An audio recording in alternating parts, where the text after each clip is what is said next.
আসসালামু আলাইকুম ওরহমাতুল্লাহ। আল আহাদ সেন্টার থেকে আপনাদেরকে স্বাগতম।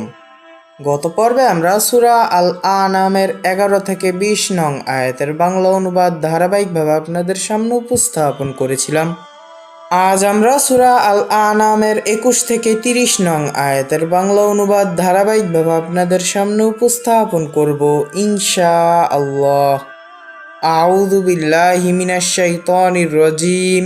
বিসমিল্লাহির রহমানির রহিম। যে আল্লাহ সম্বন্ধে মিথ্যা রচনা করে তার চেয়ে বড় জালিম কে আছে?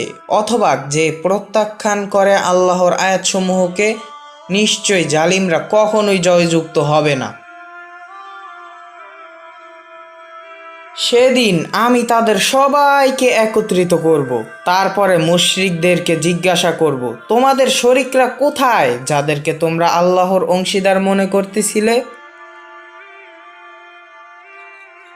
অতঃপর এটি ছাড়া তাদের কোনো জবাব থাকবে না যে তারা বলবে, আল্লাহর কসম, হে আমাদের রব, আমরা মুশরিক ছিলাম না।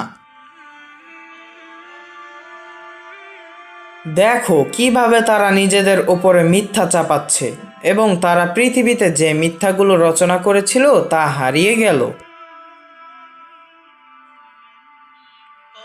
তাদের মধ্যে এমন লোক আছে যারা আপনার প্রতি কান লাগিয়ে শোনে।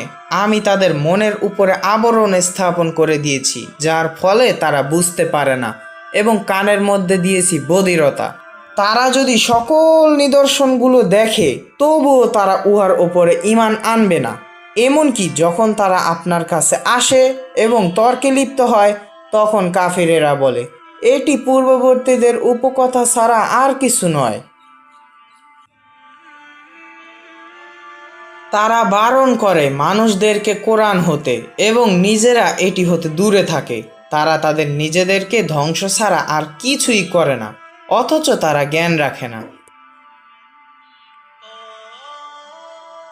আপনি যদি দেখতেন যখন তাদেরকে আগুনের কিনারায় দাঁড় করানো হবে, তারা বলবে, হায়, যদি আমাদেরকে দুনিয়ায় ফিরিয়ে দেওয়া হতো, তবে আমরা আমাদের রবের আয়াতগুলো অস্বীকার করতাম না এবং আমরা মুমিনদের অন্তর্ভুক্ত হতাম। ইতিপূর্বে তারা যে বিষয়গুলো গোপন করেছিল, এখন সেগুলো তাদের উদ্দেশ্যে প্রকাশিত হবে। তাদেরকে যদি পৃথিবীতে ফিরিয়ে আনা হয়, তবুও তারা ওই কাজগুলোই করবে যেগুলো তাদেরকে নিষেধ করা হয়েছিল। নিশ্চয়ই তারা মিথ্যাবাদী। তারা বলে, আমাদের দুনিয়ার জীবন ছাড়া আর কিছু নেই, আমাদেরকে পুনরায় জীবিত করা হবে না।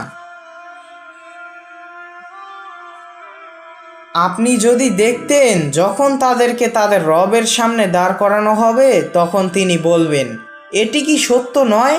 তারা বলবে, হ্যাঁ, আমাদের রবের কসম। আল্লাহ বলবেন, তোমরা তোমাদের কুফরির জন্য শাস্তির স্বাদ ভোগ করো।